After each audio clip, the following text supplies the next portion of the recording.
Hello বন্ধুরা, back to my channel. দেখো আমরা এখন কোম্বতরে যাচ্ছি। আমরা বাসে উঠেছি, আমরা সবাই আগে বসেছি। দিদি কোথায় যাচ্ছ?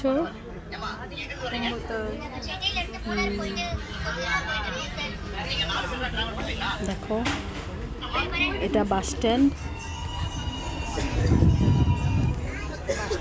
পৌঁছে দিলে দেখেন না, হ্যাঁ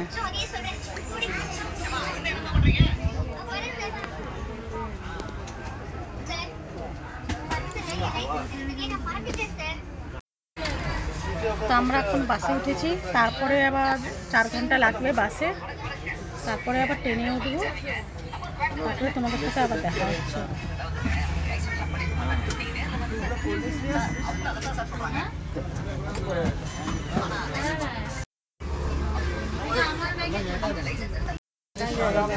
চলো বাইক ট্রেনে ওঠার সময় আমার দেখাচ্ছি তোমাদেরকে। দিদি বাইক করে দাও। হাত নড়ে না কেন? হাত নড়ে না বলে কত লাগেজ দেখো আমাদের। এটা খাবার নিয়েছি, ব্যাগের মধ্যে মিষ্টি আছে, দিদির ব্যাগে ঝুড়ি ভাজা আছে। এই দেখো এখানে লাগেজ আছে, সব জায়গায় আছে।